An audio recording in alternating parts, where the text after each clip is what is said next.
Hey everybody, it's Shamika. Thank you guys for tuning in. Please like, subscribe, and share my videos. Make sure you hit that notification bell also, okay? So if you watch my Monday nights at 7 p.m., you know I am in my normal spot where I do my lives. I'm getting ready to go live, but I was thinking about something because you guys do hit me up quite often about CPNs, and I am definitely going to tell you all that I know, okay?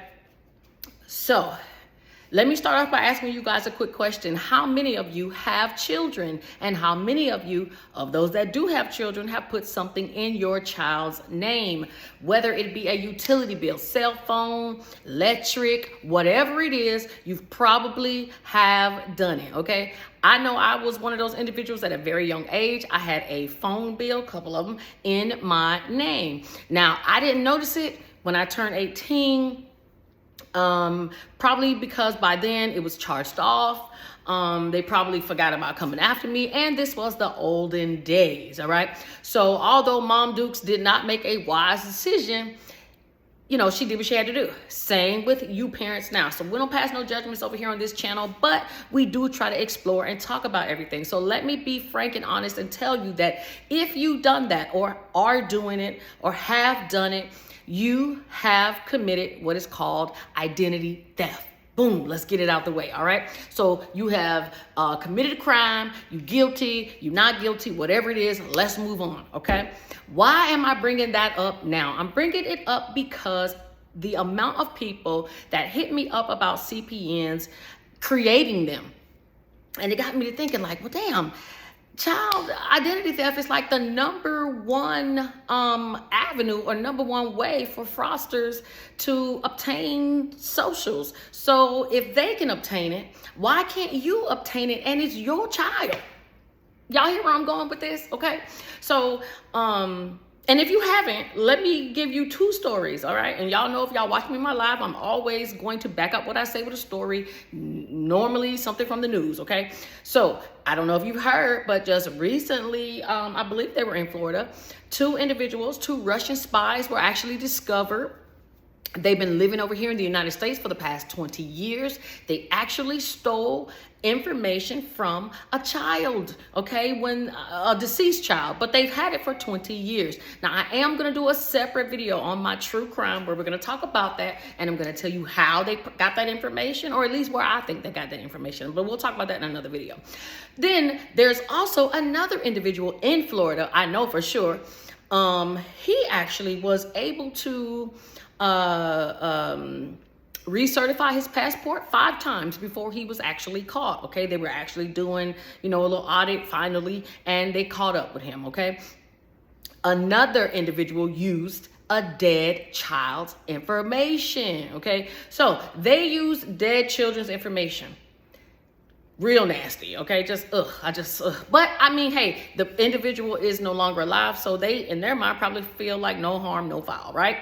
So I feel that same way about you with your children. And I'm going to give you a couple reasons why I think if you would do this, it may be better for you. Now, let me always say that this is for educational and entertainment purposes. Y'all not going to get me in trouble. I am just thinking out loud, sharing my thoughts with y'all, and we're doing some scenarios, okay? So, you know, when you have to create that CPN, you got to go and try it in the Social Security number validated websites, and a lot of y'all been hitting me up saying the validated websites don't work. They only do 5 a day. So if you don't have real good numbers, the numbers you find may belong to somebody else. The next thing, Social Security Administration now does random numbers. So you should also do random numbers if that's what you're going to do. They do random numbers. You can do a random number generator. You can download the app right on your phone, okay? So you don't even have to think of a number, okay? Another thing, you guys were like, hey, well, we heard your video and you were saying you got to get the 3-digit code from, you know, your state. That stuff has changed. You don't even have to do that anymore. So much changes because of fraud, right? But I'm telling you what doesn't change: your child's name, social, and birthday. Gender too, okay? So those things were already decided upon, and you got documentation proving that this is your child and this is their information. So instead of creating something new, why not use something that is there if you're gonna use it, okay? Now, if you're a mom and you got a daughter, You could. Now, the majority of you told me that you use these CPNs because you need an apartment, you need a car. Okay, I'm not talking about those who want to go to Neiman Marcus. You're trying to go to dealers. You're trying to ball out in Macy's.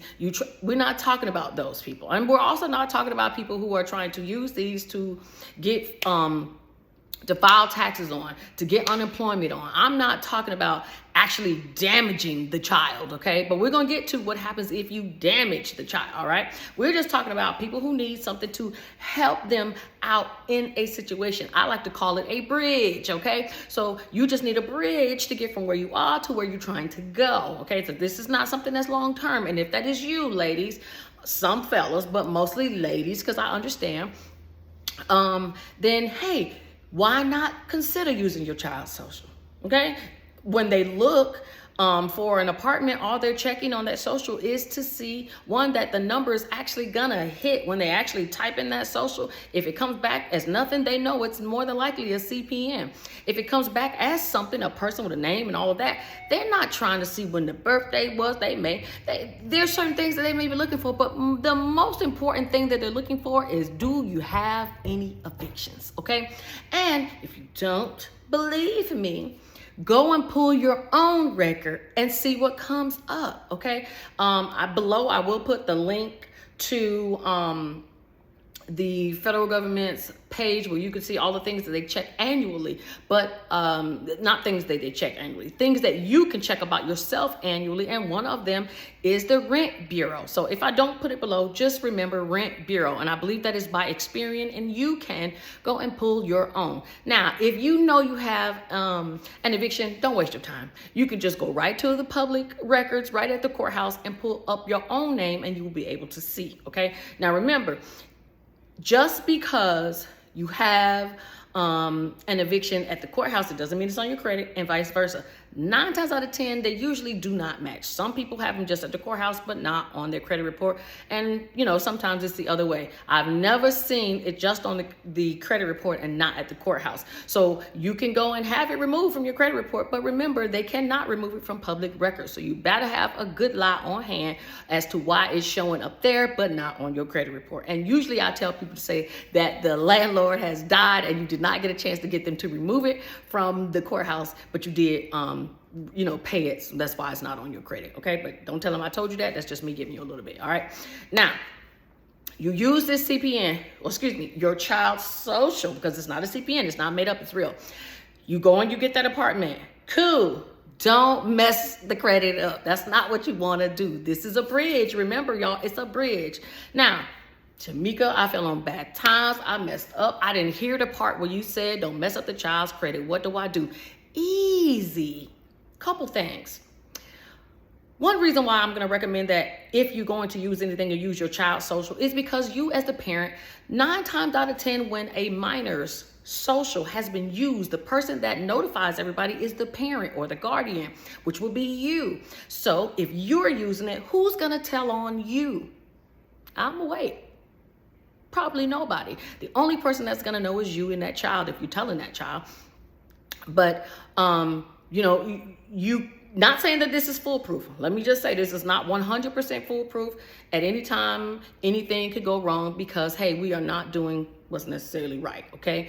But you do control the flow a lot better than if you were out using the CPN and you just have to gamble as to what's going to come back once you are putting that information out there, okay? And what's going to support my claim is, look at the 2 individuals that I just told you about, the 2 Russian spies. They've been around for 20 plus years riding on somebody else's social. Also, the gentleman that did his passport 5 times, he's been riding out on somebody else's social. Now, part of the reason why they were successful is because the child is no longer alive, but at the same time, most children don't use their credit until they turn 18. So if you are using your young child's credit, the credit has a couple times to fix itself. Now, y'all have heard that 7 years, everything comes off my credit. Well, your child has 2 7 years before they turn 18, okay? So You got 1 to 7 and you got 7 to 14. So you got 2 times to mess it up and get it right. Now, I don't want you guys to go out there and mess it up because creditors can still come after you. Now, they will come after the child, but it will be on you because somebody sooner or later going to realize that that child wasn't using it. So either you're going to have to press charges on somebody or they're going to end up finding out that it was you if the police actually do an investigation. No different than if you were using a CPN. Remember, but the only difference is with it being your child, you get to coddle this a little bit better. Okay, it's a little bit more protected because it's yours, and you do not have to worry about remembering all them social security numbers and birthdays. Why? Because these your kids. You should already know this. Okay, so let's get that out the way. Now, say you totally obliterate your child's credit because you didn't learn nothing from watching any of my videos. If that is you, then what happens next is you're going to do what a lot of other people have done. You would go and have your child, once they turn 18, this is what makes it work, okay?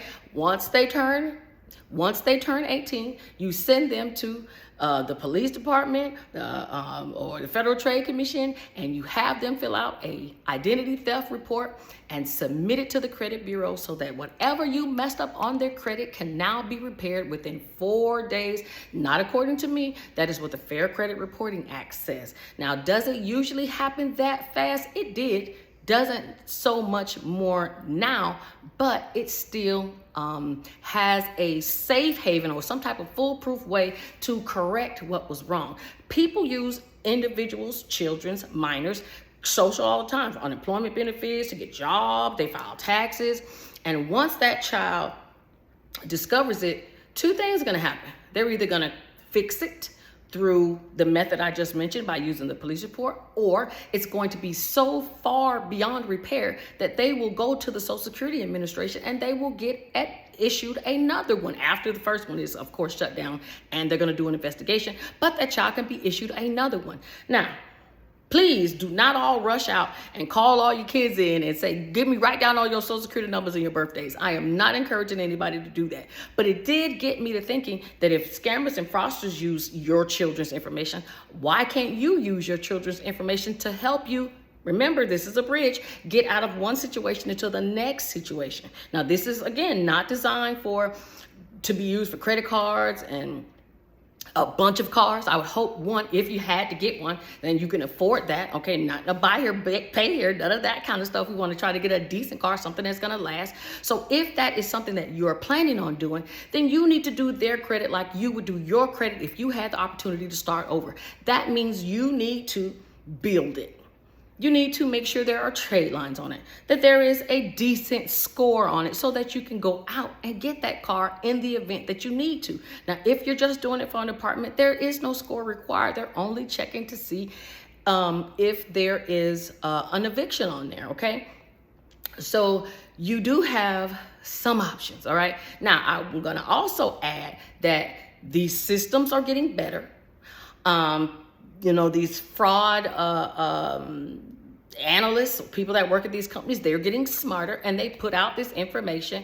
And basically, I just read it and regurgitate it and bring it back to you in a way that hopefully will be interesting, but nothing is going to stay the same. I can say this today, and it may work today and for 3 months, and then 6 months from now, it won't work anymore, okay? So, but I do believe this will last for a while. Why? Because people steal children's information all the time. It is the #1 method for producing for producing identity theft. And I wanted to clarify something for you guys. Stealing or using somebody else's information is considered identity theft. Creating a CPN and using new made up information is considered synthetic identity. Now, in the event you do something wrong with either, the charges are the same: bank fraud, wire fraud, mail fraud, okay?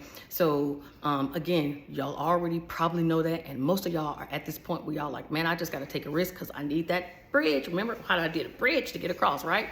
So if that is you, consider thinking of keeping it in-house using information that is real from your own children. You do have a chance to fix it in the event that you mess up. Hopefully you don't, okay? But maybe since they're your kids and you're gonna be looking at them and you want them to have a future, you may actually treat their credit better than yours while you repair yours. That's the game, okay? Don't be just using theirs and not fixing yours. You gotta do both at the same time, okay? So if you learn nothing else, remember bridge. That's what we're using this for, is a bridge to go from one side to the next. CPNs, we want to try to move away from those because they require too much dang on work. Now, if you're a person that don't have no kids, you might be stuck on the CPN train. But if you do have children, use them, okay? Now, I'm going to see if I missed anything. I don't believe that I have. I told you about building the credit. I told you about how you're going to utilize these things. And I did. If I didn't, I'm going to say it again. This is for educational and entertainment purposes only. Y'all not getting me in trouble. But if you haven't done this already, or even haven't even thought about it, leave me or drop me a line below and tell me why you haven't. Did you not do it because you didn't think of it? Or did you not do it because you're concerned about the future of your child? So credit history, a lot of people don't even think about it that way, but you would happily hop on another family member's credit card as an authorized user. You could do the same thing with your child. Build their credit up and then make yourself an authorized user, okay? A lot of times these credit companies don't see the age when you're applying for something. Some will, and I'll do another video on that to show y'all what they look for, but some don't, okay? So put that in your pipe and smoke it. Educational, entertainment purposes only. Y'all keep dropping me those messages below, and I'm gonna try to respond to each and every one of you. And thank y'all for tuning in. Please like, subscribe, share. Talk to y'all soon. Bye.